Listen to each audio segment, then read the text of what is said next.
without ado, I guess I'd like to introduce my co-chair with me.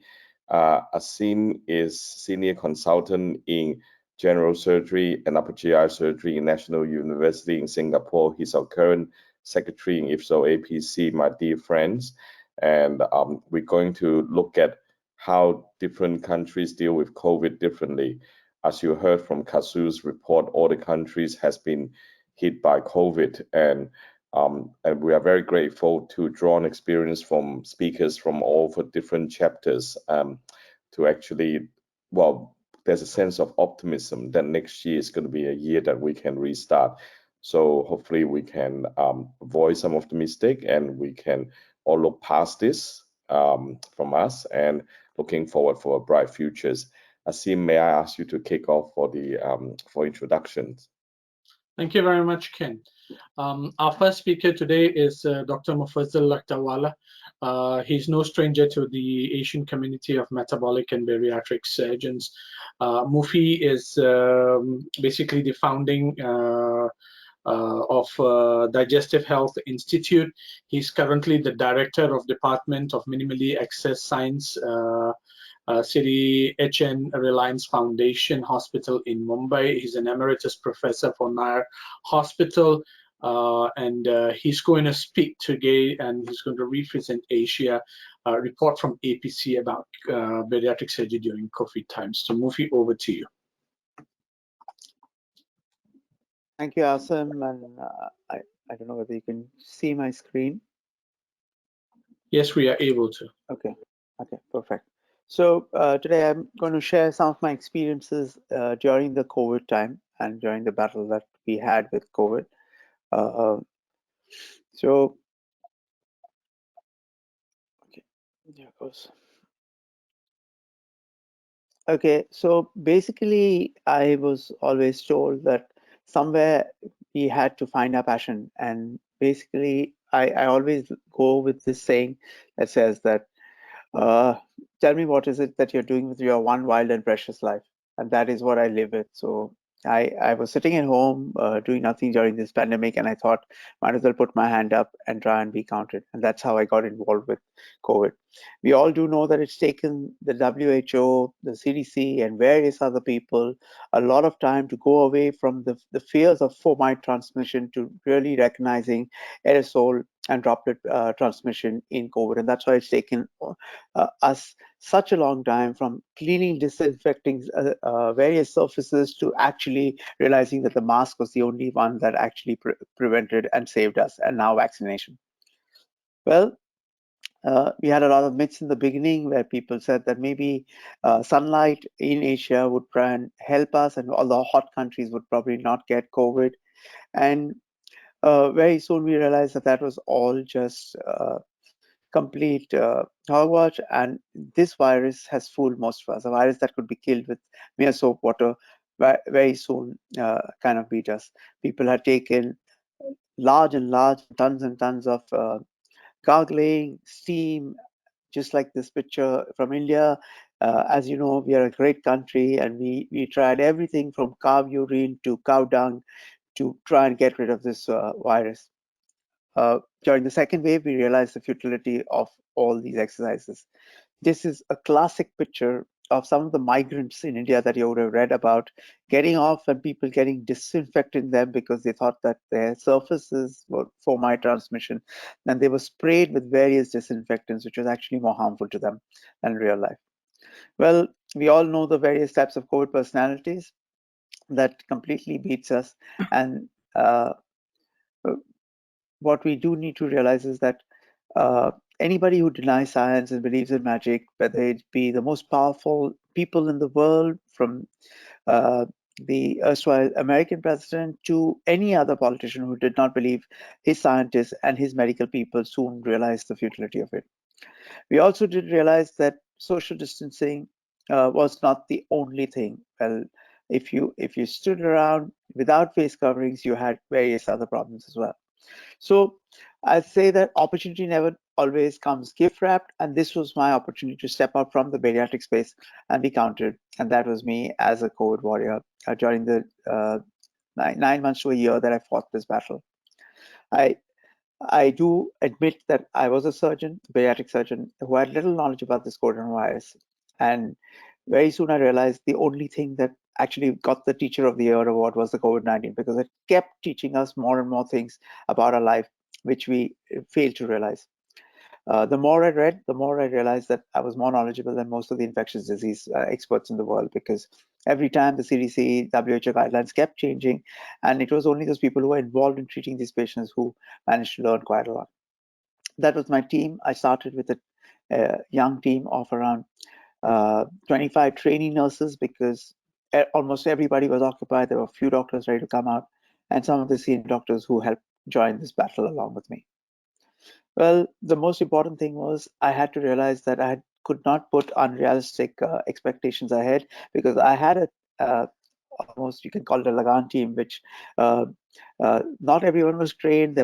I had only a group of 7 doctors who fought this battle with me in the beginning, and to figure out what I expected from them and from reality, I had to keep leveling the playing field. So what I did is I invested a lot in training these people. I would train the juniors, various other people in arts of intubation and various other things that, God forbid, if they ever needed it, they would come in handy.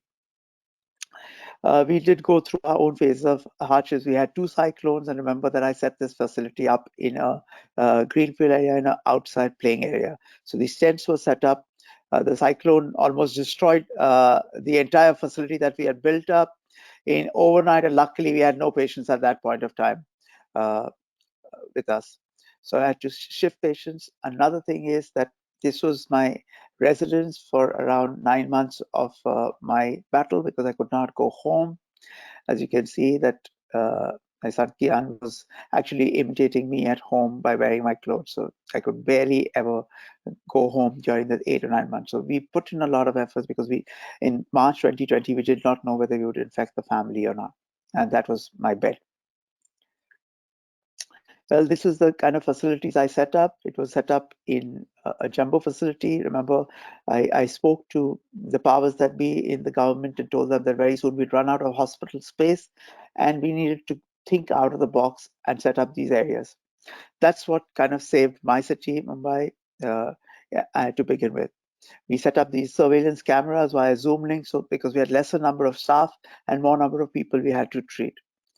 The other thing I did in the early days was, because there was very few RT-PCR tests which were available at our option. So we used X-rays to kind of bring out those 2 grains of wheat from the bushels by using artificial intelligence images captured from China, from Europe, and various other learnings, and would try and figure out whether any of these patients were positive, even without an RT-PCR, and move them away from the general crowd, so that we try to decrease the viral load. We set up these kind of mobile vans that would go into these tiny slum pockets. Asim would know, because he's from Pakistan, that these slum pockets are so densely populated, like in India, Pakistan, Bangladesh, and various other places. It's almost impossible for even sunlight to break through. So social distancing is almost impossible. So you would send these buses, get everyone to do X-rays, and whichever X-rays which we thought were suspicious, we would move them out and quarantine them, so that we could get them out.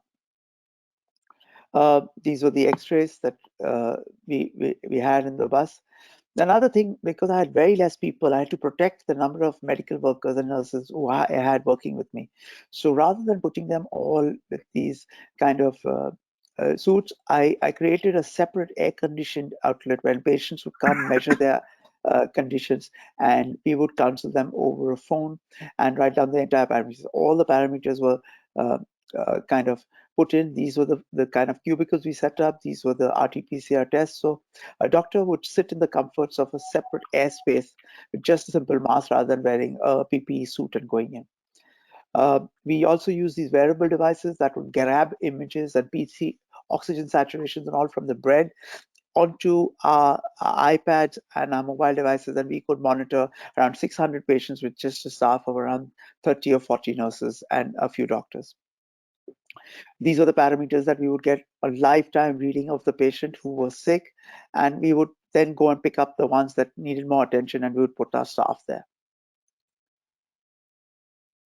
Another thing that I use very early is that I use steroids very early on, because way before results of these trials came out from UK, I started using steroids, and that I believe helped a lot of my patients in the early days of COVID. We would see X-ray images worsening of the patients, we would see inflammatory markers going up, and we would start using steroids in the first week. And I believe that the worsening usually happened around that time. Uh, that's the steroids that we did use.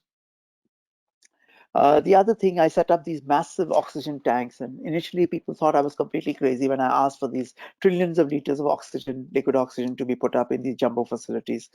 And that's what saved us during the second wave. And we had, at least in Mumbai, we had very few mortalities because of this massive oxygen cylinders that we had already installed, because oxygen hunger was one thing that was defined with COVID.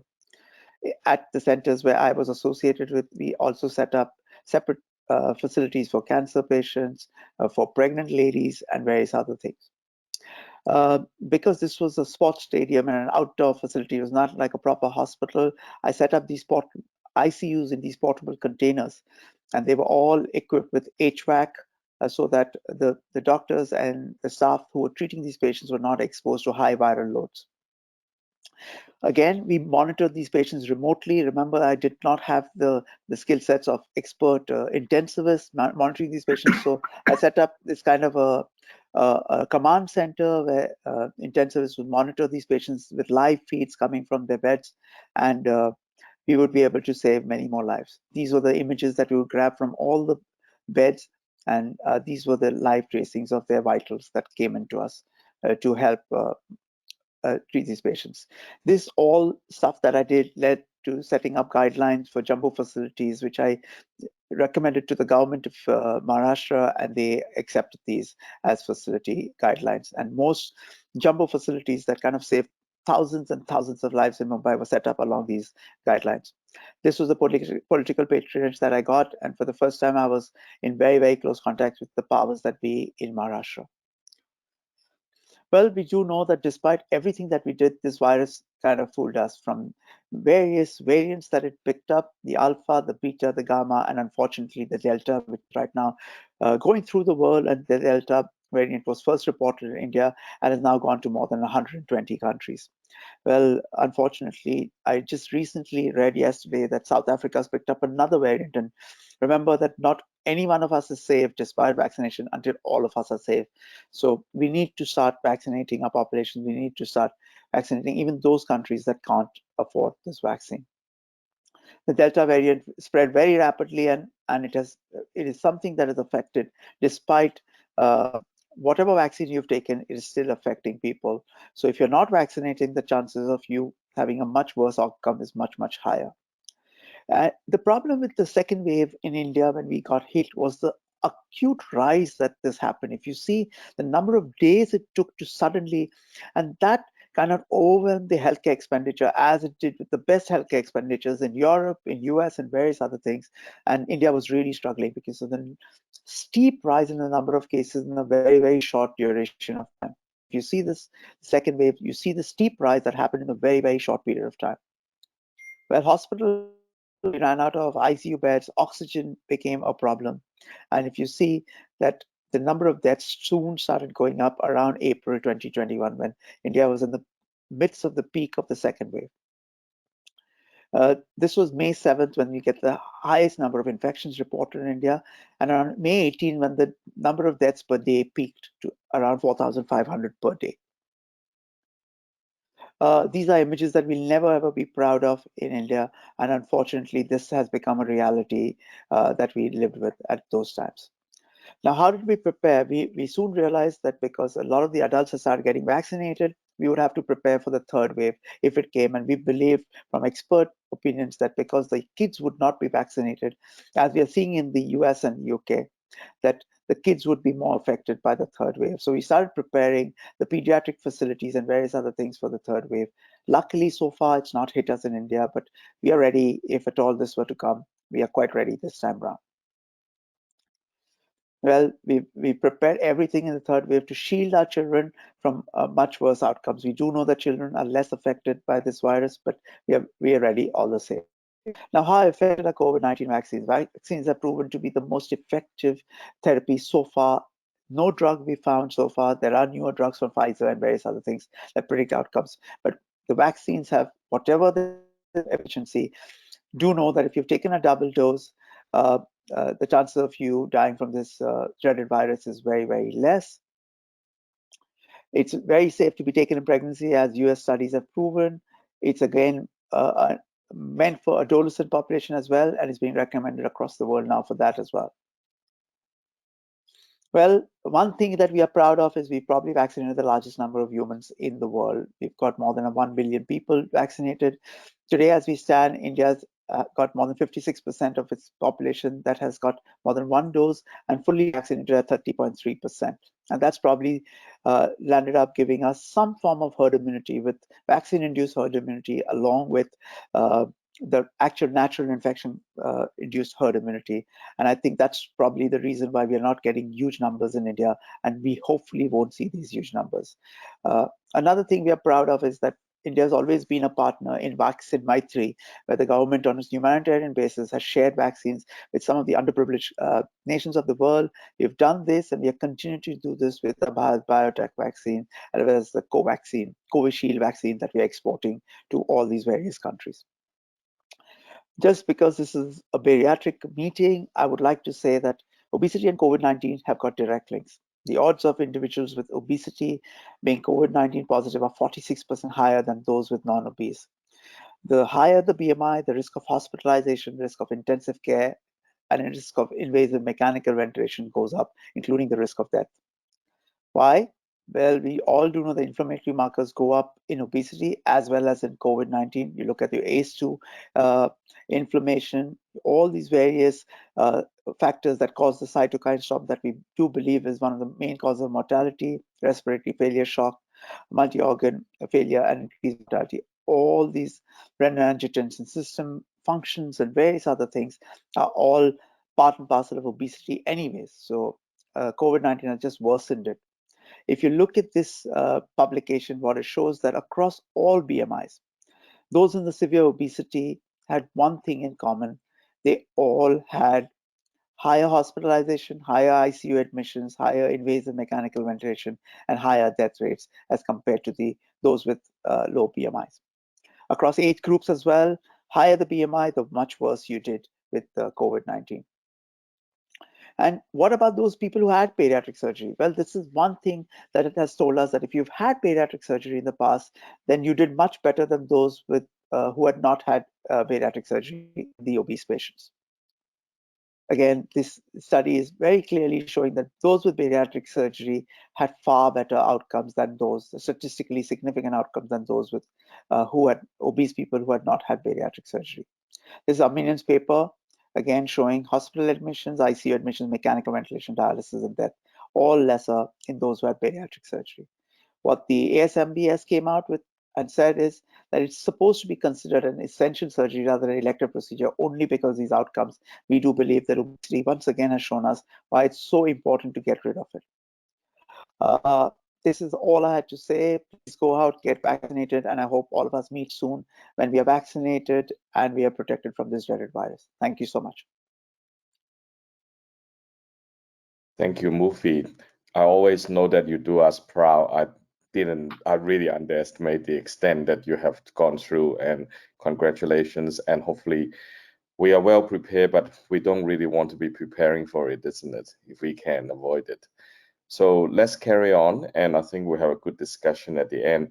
Our next speaker will represent the report from MINEC, which is also a very vibrant chapters like us at the moment, is Soman Al-Zaba. I remember Soman and us sitting next to each other in ASMBS from Vegas 2 years ago, and I think a lot have changed since then. Soman is a director of surgical research and consultant surgeon at Al Amiri Hospital and Royal Al Hayat Hospital in Kuwait, and also assistant professor in Kuwait University. And he's a founder of the Gulf Obesity Surgery Society, president of Kuwait Society of Surgeons, and governance of American College of Surgeons. Soman, I hope you can share us what's been happening in your chapter for the last 2 years with the COVID. Thank you.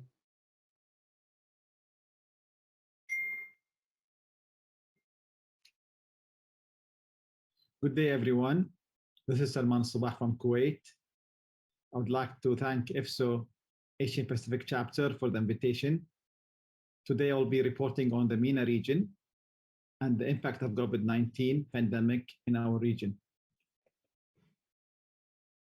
I have no disclosure related to this talk. So the COVID-19 pandemic has created an unprecedented challenge in healthcare and is predicted to make the obesity pandemic even worse. Obesity, particularly severe obesity, is a strong and independent determinant of severe COVID-19. Patients with obesity who had bariatric and metabolic surgery decrease their fat stores, improve their comorbidities, making them less susceptible to severe outcomes of COVID-19 infection. And this is a study that showed that 30-day morbidity and mortality of bariatric surgery. And what they concluded is that bariatric surgery could be performed safely during the COVID-19 pandemic with appropriate preoperative protocols. Now, when the pandemic started, it impacted the whole world. And at that time, at the beginning of the pandemic, IFSO and many other organizations mentioned that elective surgical procedures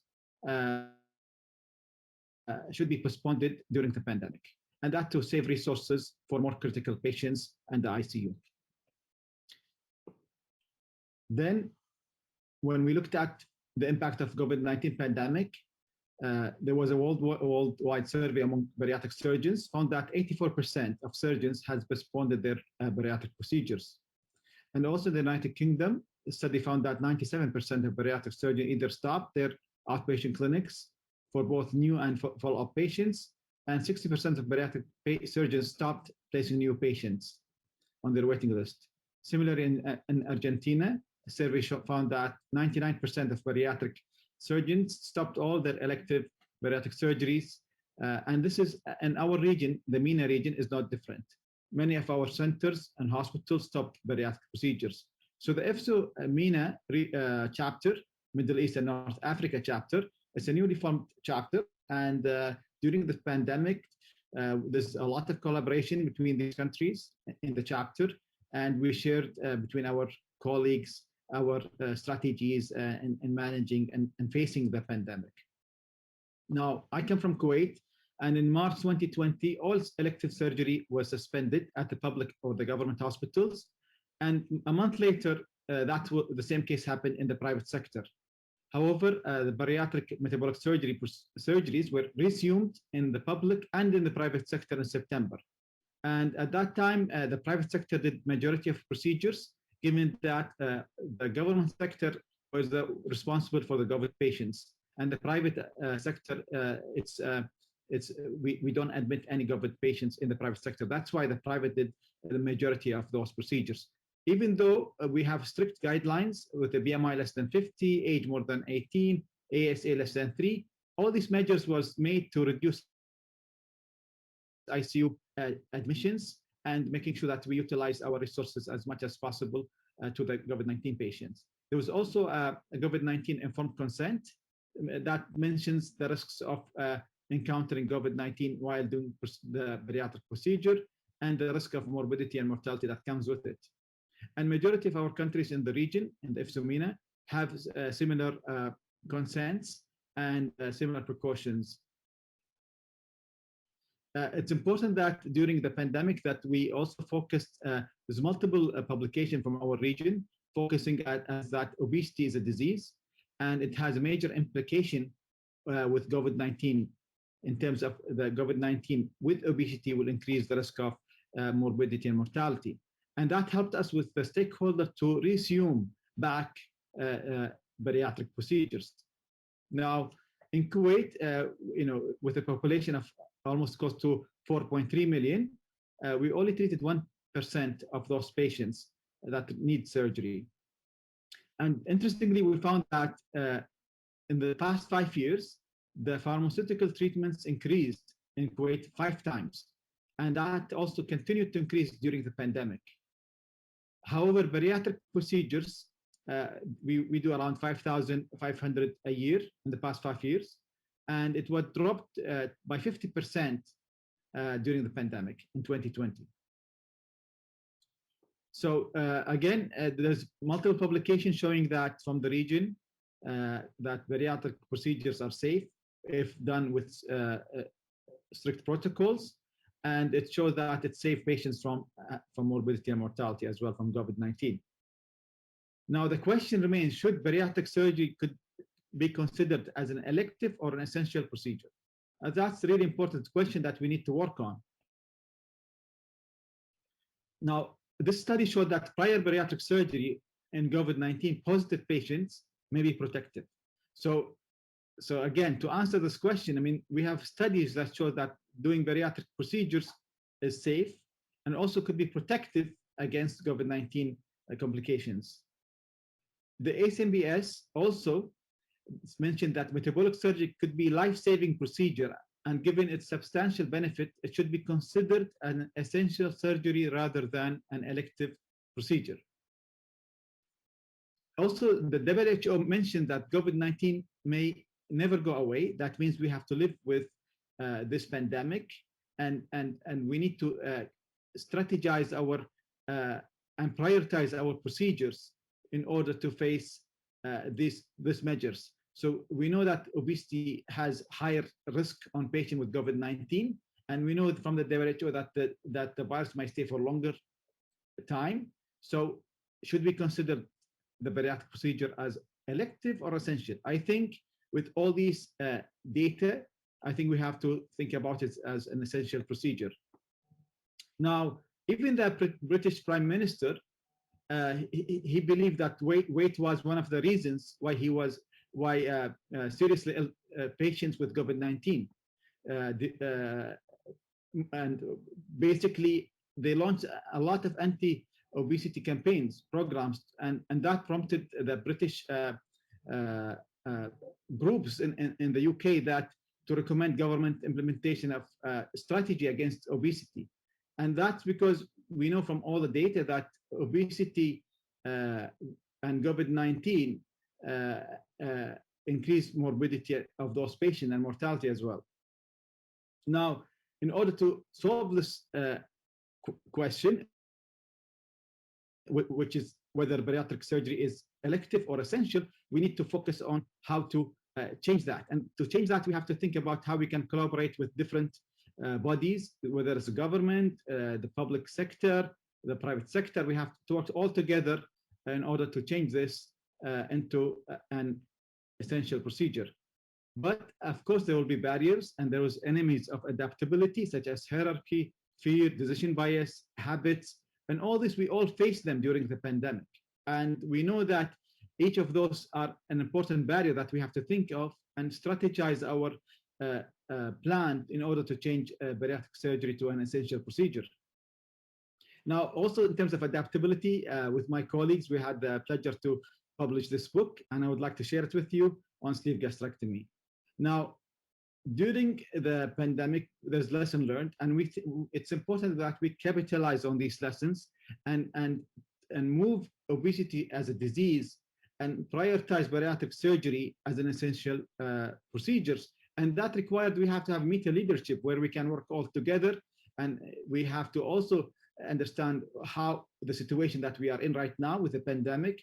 We need to have technology that help us with this kind of adoption. We also need to work on regulations and legal matters, and that hopefully will change the behavior, change the situation from an elective to an essential procedure. So basically, I think we need to capitalize on the situation right now and try to work as a society to change bariatric surgery and prioritize it. So to conclude, the era of COVID-19 has a broad impact on all aspects of society, economy, health, infrastructure, and politics. Adequate financial resources should be allocated to deal with the backlog, and also prioritizing bariatric surgery to be an essential procedure in order to reduce the backlog, save patients, and treat obesity as a disease. I would like to leave you with this drawing that we have in our operating room gladding wall. And basically what this tells us that we are all in the same storm, but in different boats. So we need to work all together in one boat and to face this storm of the pandemic of obesity and by having strategy to prioritize bariatric surgery and making it as an essential procedure rather than an elective procedure. Thank you very much for the invitation. I look forward to see the rest of the program. And thank you again for the invitation. I look forward for your questions.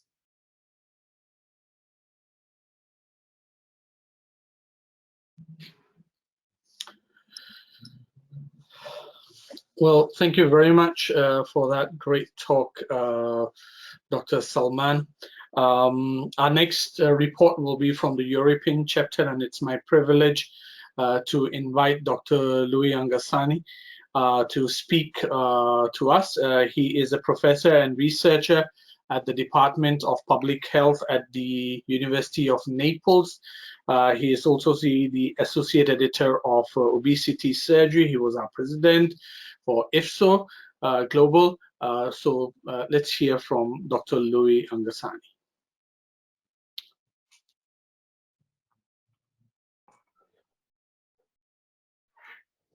Hello, good evening, Dr. Kassam. Kazu, it's a great pleasure for me this evening to be connected with you. I'm afraid on this virtual meeting, I would have loved to be with you all together. I will go quite quickly through the situation of COVID-19 in the European community and Italy. Of course, we face a very difficult situation in which we did not have any data, any scientific data to fair front this complicated situation. And of course, the doctor should, based on the best of their ability and judgment, to control the infection. This is the brief history of what happened in Italy. We were really aggressed by this disease in February, and we had a very high rate of mortality. This was the situation in May 2020, and you can see that fortunately for us in southern Italy, the situation was not so aggressive as in the northern part of the country. The current scenario, this was the current scenario a couple of weeks ago. At that time, 2 weeks ago, be concentrate on that, we had less than 150 patients with symptoms admitted with symptoms, and less than 20 patients in ITU. The situation yesterday was much worse, with almost 1,000 patients in hospital and almost 100 patients in ITU intubated in a severe state of infection. So I think we are definitely in the fourth outbreak of COVID-19, and this is the difference between 2020 and 2021. You see a marked reduction of infection, consistently due to the high percentage of vaccination in Italy, that is around 90% to the adult population.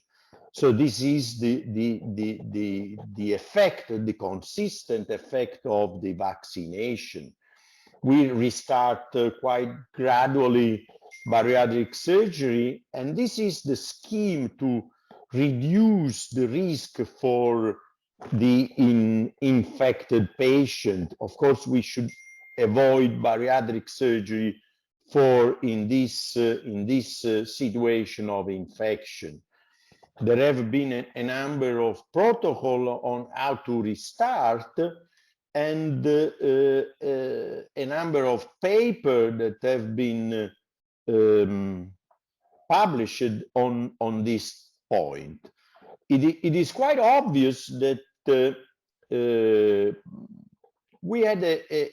was a worldwide concern about the severity of COVID-19 and morbid obesity. I think we should concentrate on the fact that why we were stopping operation, elective operation, we were stopping operation for a disease which was really favorable for the infection of COVID-19.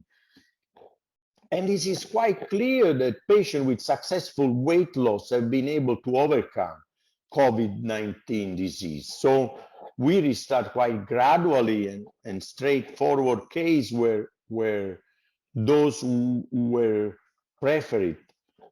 Of course, eligible patients were asymptomatic with no history of COVID, quite young, not malignant obesity, with no pulmonary disease and possibly no smoking.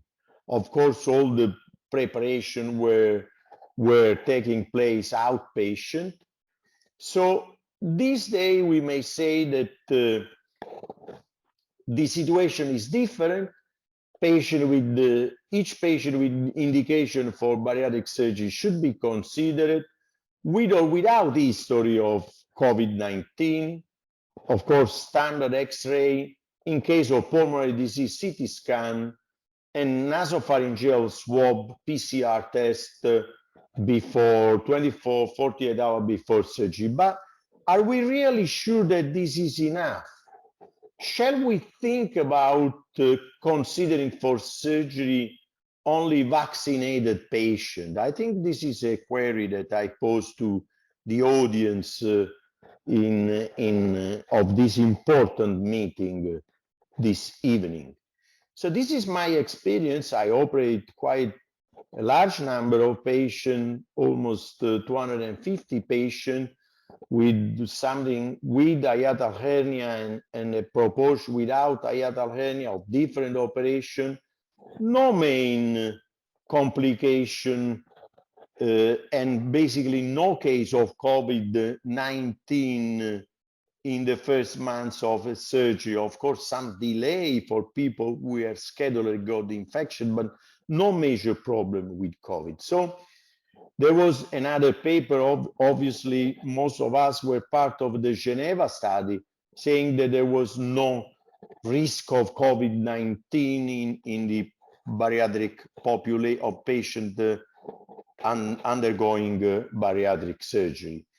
One problem, there was some problem in the training, because of course there was a limited access to the operating room for the training, but I definitely think that bariatric surgery should continue and hospital should prepare specific protocol and should be based on the available data on the safety of bariatric surgery during COVID-19. Of course, I definitely think that this situation should be strongly based on a high rate of vaccination in the patient are considered for bariatric surgery. Thank you very much for your attention.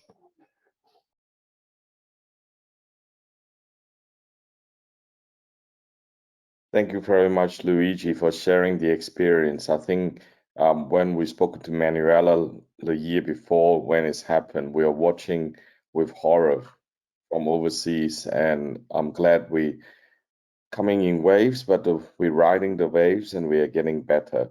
So our next speaker is representative from Israel. I think Israel has at the beginning has one of the highest vaccination rate. We would like to hear what Professor Nasser Sakaran, who is the head of Department of Surgery at Holy Family Hospital, Nazareth, Israel, who is also a member of the executive boards of Israeli Surgical Association and also a member of IFSO Registry Committee, on how they're dealing with the country with COVID, with vaccinations, and also the disease, and what are they doing now. Thank you.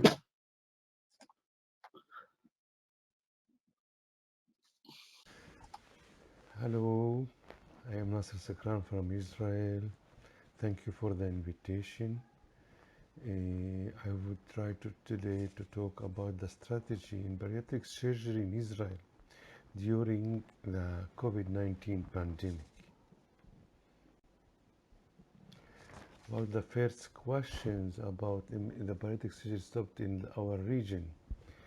During 2020, the peak of the COVID-19 pandemic, bariatric surgery rates declined about 4% in Israel from 7,500 cases in 2019 to 7,220 cases in 2020. The increase in bariatric surgery was influenced by the public sector, as many public hospitals stopped during March and May 2020 elective procedure. The pandemic had an opposite and positive effect on the private sector, as the procedure shifted from the public to the private sector. The private sector increased about from 51% to 56%. It's the increase from 3,800 cases to 4,100 cases yearly. And this time I worked only in the bariatric surgery and bariatric surgeon. I don't move and don't do anything else.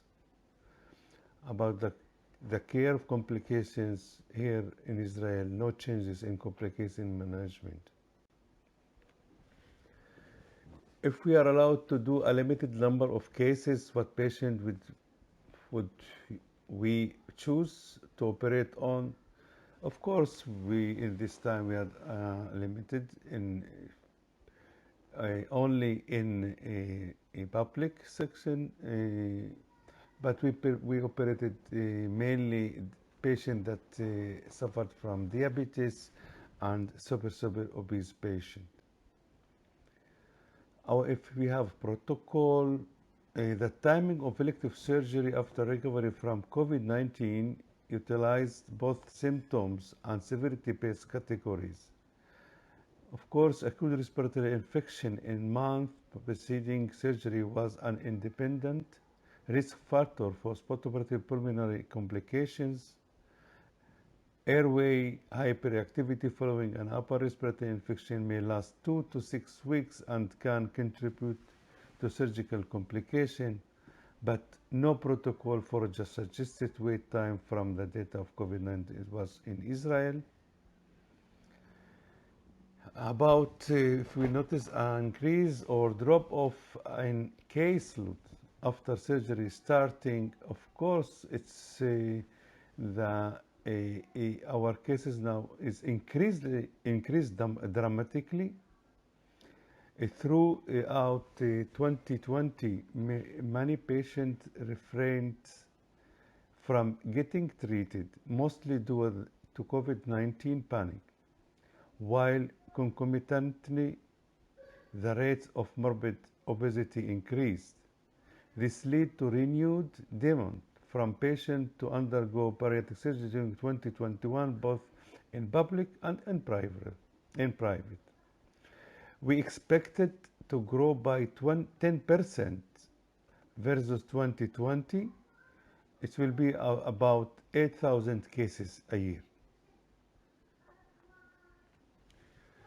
In my opinion, how would we promote bariatric surgery after the pandemic? Cost, benefit, risk, and disease management. Cost-benefit analysis is an important tool. However, cost-benefit, cost-effectiveness usually demonstrated a benefit several years post-surgery. Thus, it is a less usual tool with prior mandatory or private insurance companies in Israel. Public awareness to the burden of obesity disease bariatric surgery as a solution is one of the strongest means to pressure the health system to promote surgery. About the training and education post-pandemic, during the pandemic from March 2020 and September 2021, training activities were put on hold. New virtual training platforms are being accessed as a cheap and effective means to support training and education in the future. Thank you for the invitation again, and thank you very much.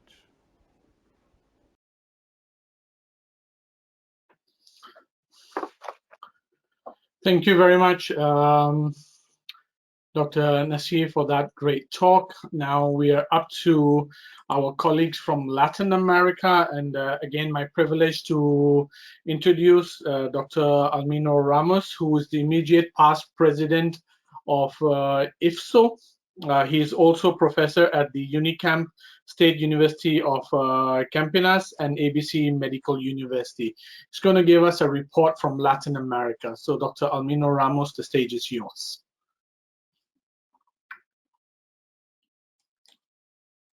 Hello, my friends from APC. This is Amino Ramos from Sao Paulo, Brazil. My pleasure to be here with you in this beautiful Congress, even that in a virtual mode. I want to thank especially Professor Kasunori Kasama and Cici Wang for the invitation. And I'm sure that we can have a great discussion here. I don't have any disclosure to present. So when we look, I'm here representing Latin America, and when we look for numbers of members in IFSO, we have 25% of the members from Latin America, and about 22% of worldwide numbers of bariatric and metabolic surgery are really coming from Latin America in these different countries we have here: Argentina, Bolivia, Brazil, Chile, Colombia, Costa Rica, Dominican Republic, Ecuador, El Salvador, Guatemala, Honduras, Mexico, Panama, Paraguay, Peru, Uruguay, and Venezuela. These are our countries that we have societies of IFSO. So to deal with the pandemic here was really a very challenge, and we try to look for solutions. So this is one of the pictures for the really beginning of the pandemic here. And we, in the IFSO Latin American chapter, in the group that is coordinating the chapter, we worked about to create and recommendations for resumption that we published in obesity surgery in November 2020. So the idea was to present a guideline for our members in order to keep working and to restart with the programs that was stopped related to the pandemic.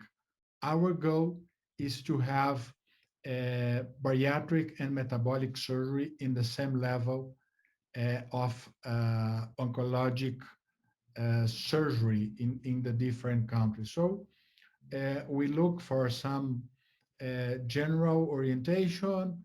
When to start is when we have hospitals in phase 1 and 2 with a COVID-free adequate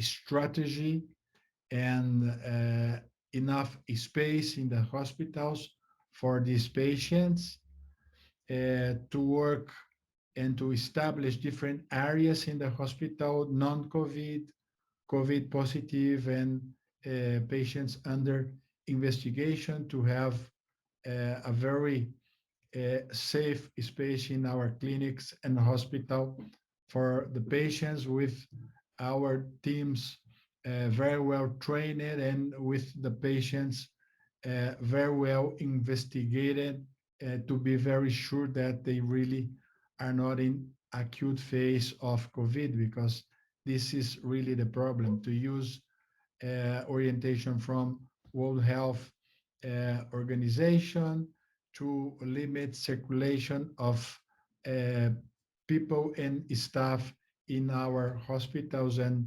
surgical rooms, to work with social distancing and quarantine of 14 days in order to prepare and to follow up these patients after the surgery. So all of these decisions were really in order to have a better safety and to offer really a good quality of treatment and a very safe treatment for our patients. So we have the patients very well studied to be sure that they are not contaminated by the virus in the moment of the surgery, by clinical survey, by epidemiological survey, by lab tests, and CT scan, and also the patients very well informed about the risks, about that we are doing procedures during a pandemic time to try to have a very safe operating room for all the team that used to work there in order to avoid contamination in our space of working. Also to have the adequate equipment for doing the procedure and all the different protections, the use of filter, to have a lot of care with insufflation and aerosols in our surgeries, and to have really very well prepared to have special units of ICU.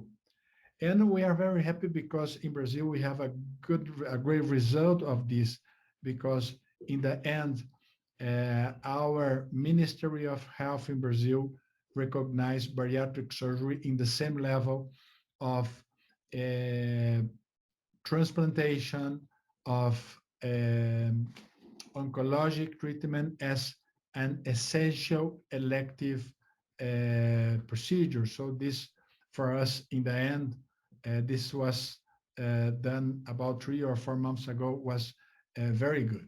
So related to some questions that you send us, has bariatric surgery stopped in your region? Yes, in a lot of countries. And in some countries, they stop for 6, 8 months. Here in Brazil, the maximum that some groups stopped was about 2 or 3 months. In São Paulo, regarding the number of hospitals, the wide number of beds that we have in the city, we never had to stop, and we continue working during the pandemic with bariatric surgery. Did you get deployed to another field? No, we continue, especially here in Sao Paulo, we continue to work in bariatric surgery all the time. But yes, especially young surgeons, they are transferred in places to work directly in patients with COVID-19. And so working directly with patients from the pandemic. How do you take care of complications and follow up in the same way?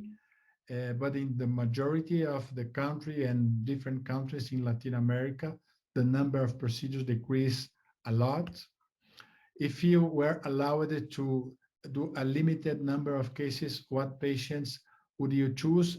We tried to work in Latin America in order to create conditions to continue operating all the patients and not to have any kind of prioritization in one patient over the other. So our idea is to continue to create a safe environment in order to continue to offer for all the different patients. What is your protocol for operating on patients after they recover the COVID? Mainly in severe cases, we wait for at least 3 months after the procedure and do all kinds of examinations in the patients to be sure that the patient had a total recovery from the virus. Do you notice an increase in drop-off in the restarting, the contrary, the pandemic in Latin America could highlight obesity as a disease because general community would see patients with obesity to having severe cases of COVID. So this in the opposite, these are stimulating obese people in order to look for the bariatric surgery. In your opinion, how would you promote bariatric surgery after the pandemic? Is the same. I think that in the end, pandemic was a good promotion in order to have the people more with more conscious that obesity is a disease with high risk for pandemic, for diabetes, for hypertension, for cardiovascular risk. Training and education in your region comparing pre and post. We are just restarting with training. We for this all this time we had a lot of virtual activities, webinars, but now here in Brazil we had after 2 years our first Congress in person with our different groups, and we are restarting with training in different places with real participation of the people. So I'm sure that we can have a great discussion. Thank you again for the invitation.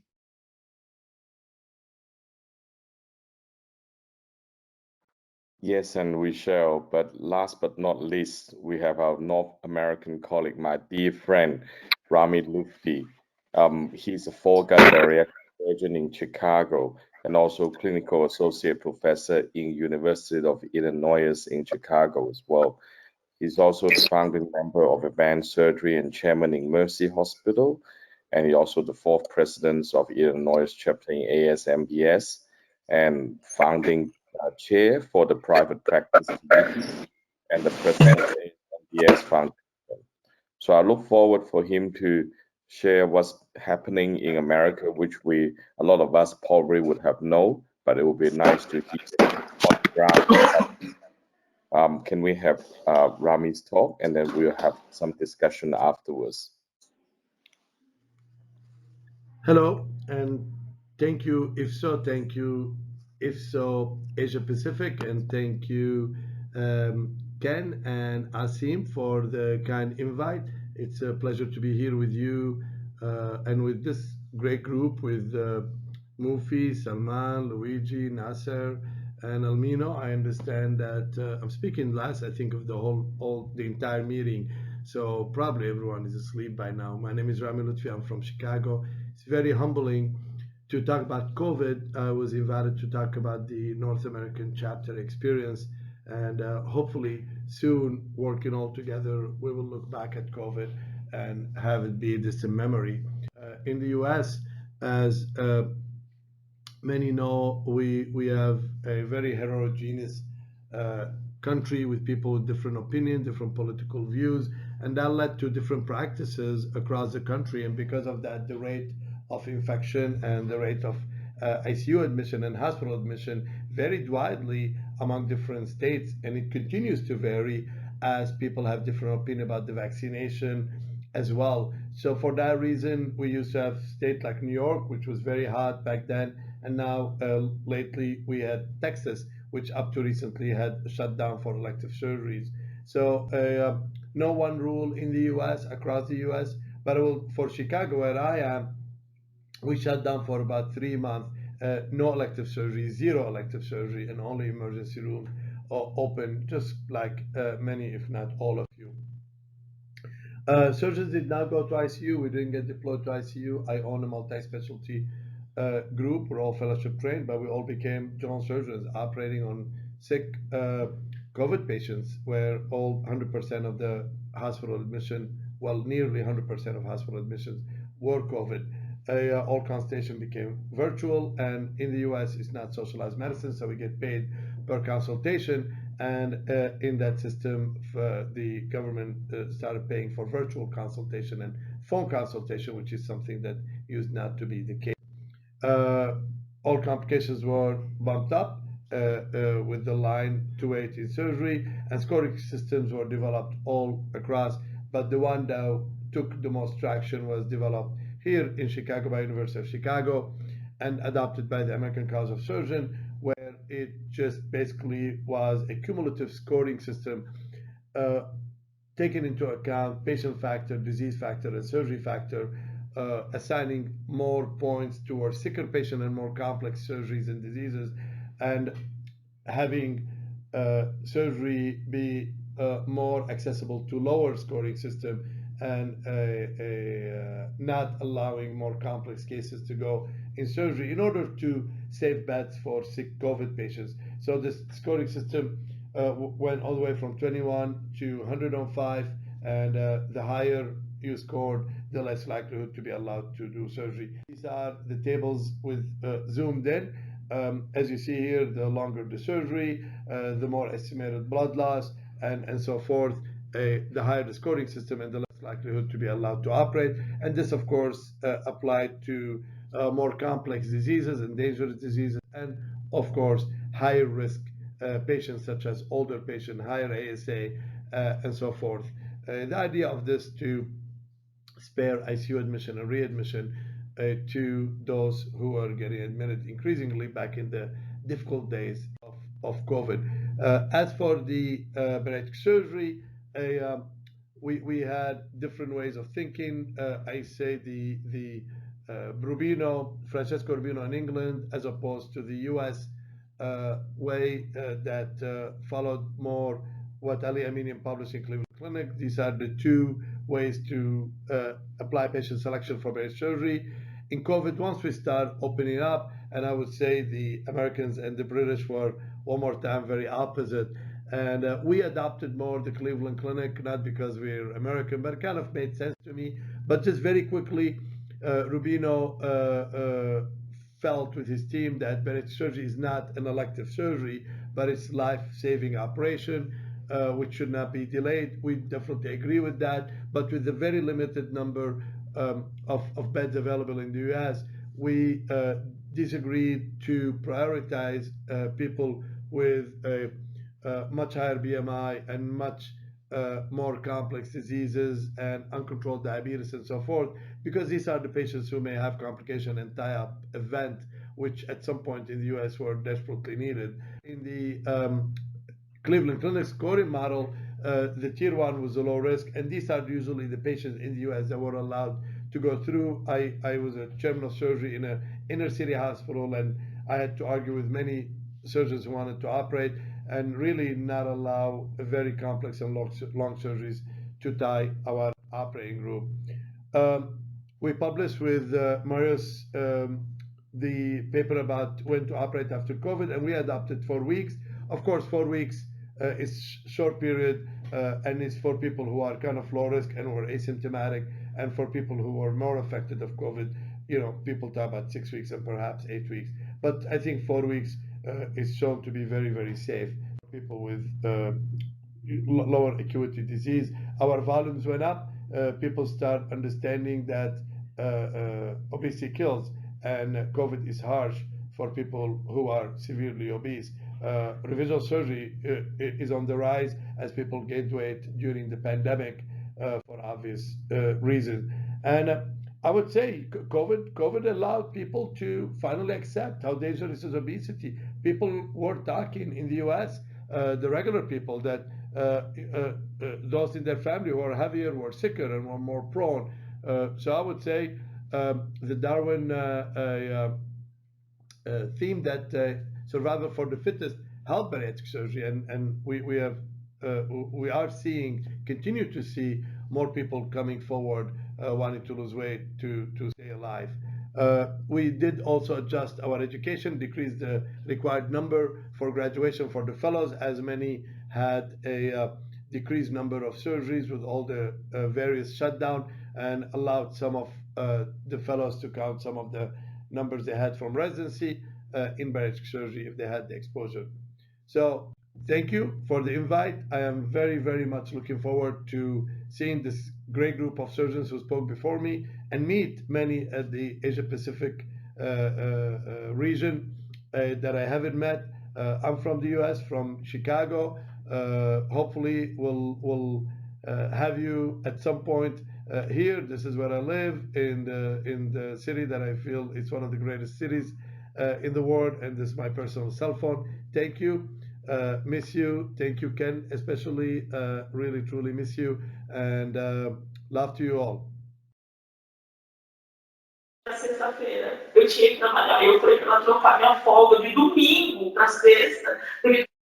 Hello, welcome back. I think, yeah, welcome all the panelists, whoever can log in, then we can have a brief discussion. And thank you for the great talk, and for whoever the connection can be good. Oh, Rami, it's not too bad. We can see you. Yes. Oh, this is such a good occasions. It's keeping us up. I think this session essentially telling us we're all in the same boat, and we can all learn from each other's, and a lot of the strategies are publicized, and we'll probably all need to take a lead from Mufi, I think. But I have to say, Mufi single-handedly set up these things. Really, administrators, surgeons, monitoring, intensivists, interns. Would you do it again, Mufi? You saw my first statement. What would I do with my crazy life? I've done one crazy thing. Taking bariatric surgery as an option, and the next crazy thing was to take COVID-19 as a challenge. So I think in both spheres it's the same. I think I would do it any point of time. Tim, have you got any question for our other people? Yeah. So, Salman, it's been, I've seen you that during the pandemics, you were right on the forefront, like movie fighting pandemics and doing educational war games around the world. So how do you think the bariatric community could have made better cohesion and better response to this pandemic, and if any, what would we do in the future?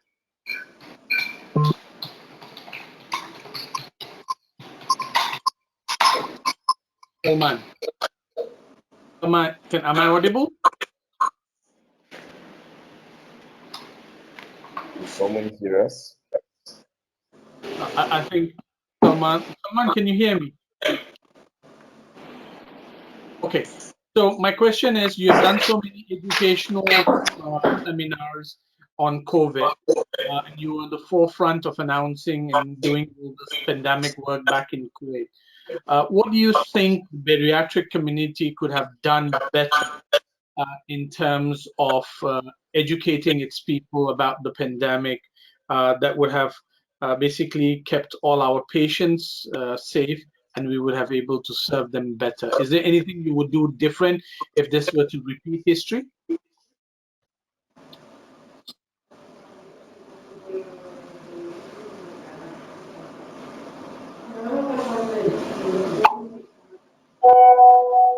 You're having trouble hearing, isn't it? Yeah. Maybe I'll pose that question to Dr. Rami Lufti. What do you think? Would you have done anything different that you would have now given the experience that we've had? Yeah, I think I heard the question, maybe half of it. No, I think this was a tough time. We're fortunate than many others in the U.S. We look at the rest of the world, and we're very fortunate. Interesting, today is Thanksgiving in America, and I think we should all be very thankful to be here together, healthy, and not having been affected by COVID, although I got sick and many of you have. But looking back, Asim, I think the healthcare people got together. We're not all as great as Mufi. I think Mufi wins another trophy for his effort for COVID. But we just served as general surgeons. We went back to taking bowel out, and we all agreed not to get paid for a while. And I think it was humbling, and it was good to kind of reset our brain and bring us back to humility. Thank you. Thank you very much. Dr. Asim, can you hear me now? Yes, I can, Salman. Absolutely. Thank you very much for the invitation, and thank you for an excellent presentation from our colleagues. I echo Dr. Lutfi. I mean, Dr. Mufaddal, I mean, you did a great job during this pandemic, and being a surgeon, I think it's in our DNA to lead. And I think it showed that in the pandemic. I've seen many surgeons getting involved and helping the society. Now, I think to come back to your question, Dr. Asim, what's what we can do more? I think we should focus more onto the holistic approach. We have to understand the political system, the economy, and all that, and all the resources available at your country. And I think we have to work also with the WHO, for example, in terms of with all their legal network and with all their legislation, because it seems that at the beginning of the pandemic there was a lot of issues, and it was a lot of barriers that we face. I mentioned them in the presentation, and I think especially about bariatric surgery. At the beginning, people think that bariatric surgery is like a plastic surgery, so the first thing to go out is bariatric surgery. And but once we start, and I agree with Dr. Lutfi that this pandemic showed the importance of obesity in terms of as a risk factor, and I think we need to work together as a society and to make this even more clear that obesity is a disease, and bariatric surgery should be prioritized. Yes, there will be, depending on the resources you have, but again, I think we should never mix it with plastic surgery, at least. Well said. I think that's tying to the stigma that we've been talking about for a long time. And this is probably a perfect opportunity for us. I always say that COVID separated us physically, but I think mentally we're actually more together. That's how I feel. And I think we should somehow channel via IFSO. Somehow, I don't know how to fit all the continents in terms of what you said about economy and disease and politics and everything else. As you've seen from what Rami said, there's different opinion from even US versus UK. But somehow I'm sure we can find some middle ground and bring it forward, because I think we're not finished, but we are getting smarter. We will beat this. We will beat obesity as well. We know that. How are we keeping in time? I think, Manuela, are you happy with our time? Yes, Ken, very, very happy. I think if not, then I think we want to thank all the speakers, whoever can be attending, and also for the effort to share the experience. And Mufi, Salman, Rami, thank you for being here, and for Nasser and Luigi, I think was operating as well. I saw him briefly, but he must have some connection problems. And hopefully Nasser have a safe flight as well. And we'll see each other soon. We'll close this session. Asim, you happy? Yep. Yes, thank you very much to all the speakers for the wonderful talks. We learned a lot from your brief presentation about what's going on in the countries, and that was really enlightening, and all the hard works that you and your countries have put in.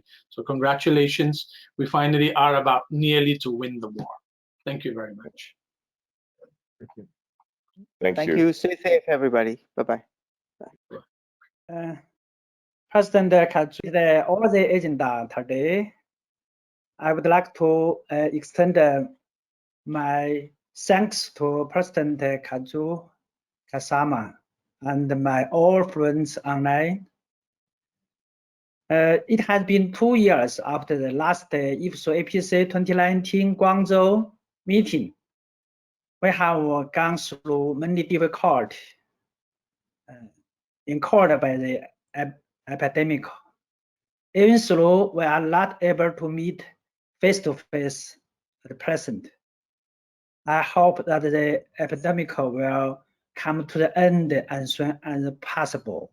and we can get together offline. Despite the fact that we only have limited time for the conference today, I think we have held our online conference very successfully with a lot of discussion and deliverable. Please let me to express my thanks again to President Kazu Kasama, IFSO Council members, Secretary General of Manila, all speakers, moderators, discussion guests, friends for participated in the conference online, and the medical companies for sponsoring the conference. As the new IFSO president, I will do my best to serve everyone. I'm looking forward to our next meeting. I wish you all success in your work and good health. Thank you, everyone. Thank you, and thank you for the honor for being the president-elect as well. And Kazu, my good friend, we'll see you soon. CC, once China is open, we will come and we'll make it better, and we'll do one face-to-face. I'm sure we can do it. And with all the help from our team, from Manuela and all the Stephanie and Stephanie, thank you. I'll see you soon. Good night. Yes, sir. Glad. But good night. Take care.